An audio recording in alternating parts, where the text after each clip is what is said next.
आपको याद होगा कि अभी 2-3 दिन पहले ही प्रेसिडेंट ट्रंप ने एक टेलीविजन इंटरव्यू में अपने रिपोर्टर से बात करते हुए कहा था कि ईरान और अमेरिका पाकिस्तान में बहुत ही करीब आ चुके थे अपनी नेगोशिएशंस में। और फिर उन्होंने ये भी कहा कि एक ऐसी प्रपोजल थी जिसके ऊपर हमारे जितने भी एडवाइजर्स थे वो चाहते थे कि वो आगे हम एक्सेप्ट कर लें, लेकिन मैंने उसको ओवर रूल किया। तो मेरा जो तकरीबन सारे एनालिस्ट का ख्याल ये था कि जिस प्रपोजल की वो बात कर रहे हैं वो स्ट्रेट ऑफ हॉर्मुज़ की है। तो अभी जो कल स्टेटमेंट आई है जो रहबर मुज्तबा खामेनेई की तरफ से कि हम एक नया आर्किटेक्चर डेवलप कर रहे हैं स्ट्रेट ऑफ हॉर्मुज़ के लिए जो कि एक पीस और स्टेबिलिटी लाएगा, तो गालिबन जो प्रपोजल जा रही है उन्होंने भिजवाई है जिसका आप जिक्र कर रहे हैं, इसका ताल्लुक भी उसी प्रपोजल के साथ है जिसके बारे में प्रेसिडेंट ट्रंप ने भी जिक्र किया था और ईरानी रहबर ने भी किया था। तो मुझे हमें उम्मीद रखनी चाहिए कि जो एफर्ट्स पाकिस्तान ने की माजी में भी और अब भी कर रहा है पाकिस्तान, तो वो ज़रूर किसी न किसी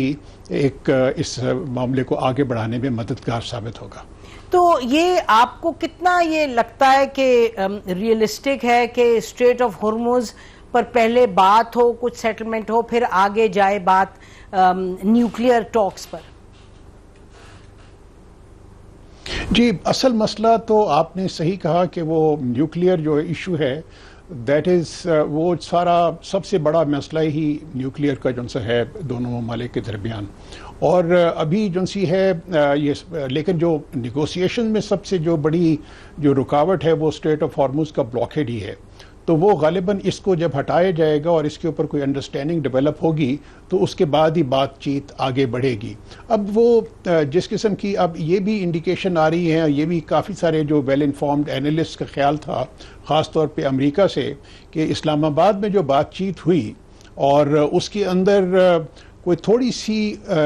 अमेरिका की तरफ से एक्सेप्टेबिलिटी थी ऑन द प्रपोजल जो कि ईरान की तरफ से आई। और उसमें ये भी बातचीत हो रही थी कि जी अगर तो ईरान कोई चार्ज लगाता है वहाँ पर शिपिंग के ऊपर, तो उस चार्ज का जो सा है कुछ पोर्शन ईरान खर्च करेगा जब भी मामलात सही होंगे जो अमेरिकन प्रोडक्ट्स को ख़रीदने के लिए। तो इस किस्म की बातचीत भी चल रही थी मुख्तलिफ एनालिस्ट की तरफ से। तो हो सकता है कि ये उसी से मुताल्लिक कोई प्रपोजल्स हों जो कि ईरान की तरफ से आई हो और वो अमेरिका की, और फिर जिस किस्म की इंडिकेशंस अमेरिका की तरफ से आ रही थी, तो लगता है कि इस वक्त जो सबसे ज़्यादा बड़ा फोकस है वो इसी के ऊपर है। लेकिन आपने सही कहा कि जब भी बातचीत शुरू हुई तो उस वक्त जो सबसे बड़ा इशू होगा वो न्यूक्लियर इशू होगा। और उसके बारे में भी मेरा नसीम ज़हरा साहब मेरा ख्याल ये है कि जब तक उसके ऊपर कोई गिव एंड टेक नहीं होगा और फ्लेक्सिबिलिटी शो नहीं की जाएगी तो वो मामलात फिर वहीं पे वो रुकने का उसका एहतमाल है। अच्छा, तो ये बताएं मतलब कि आई थिंक व्यूअर्स चाहेंगे, क्योंकि आपने एक बहुत क्राइसिस पॉइंट में ईरान के साथ नेगोशिएट किया था पाकिस्तान के हवाले से, तो आप जो इस वक्त ईरान में थिंकिंग है आप उसको किस तरीके से देखते हैं? आपको क्या लगता है गिवन योर ओन एक्सपीरियंस और गिवन व्हाट यू नो जो आजकल हो रहा है उधर, उस हवाले से आप की क्या तवक्को है कि ईरान कहां तक लचक दिखाएगा, जबकि दुनिया ये कहती है कि Donald Trump has no cards now?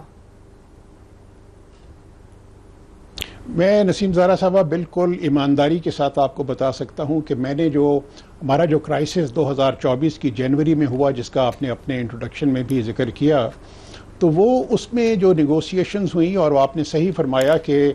एक बड़े ही थोड़े अरसे के अंदर ना सिर्फ हमने ये कि वो उस अपने जो इख्तलाफात को भुलाया बल्कि एक बड़ा अच्छा एक मैकेनिज़्म डेवलप किया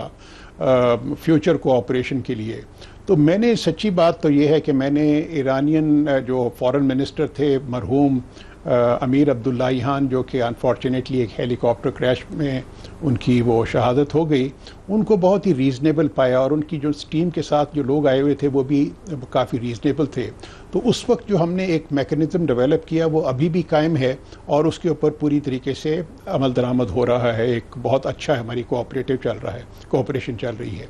तो वो अपना उस हिसाब से तो मैं ये कहूँगा कि इस वक्त जो एक अनफॉर्चुनेटली जो कि इंडिकेशन नज़र आ रही हैं कि अमेरिका में कुछ सर्कल्स की तरफ से ये कोशिश की जा रही है कि कोई ऐसी नई कोई ऐसी चीज़ें निकाली जाए जिससे कि ईरान को स्क्वीज़ किया जा सके। लेकिन मेरा अपना ये ख्याल है कि इस किस्म की जो है एक स्क्वीज़ वाली पॉलिसी है उस पे तो ईरान शायद कंसेशंस ना शो करे या फ्लेक्सिबिलिटी ना शो करे ऑन इम्पॉर्टेंट इश्यूज। तो गालिबन एक दूसरे का वो एक कंफर्ट लेवल जो है उसको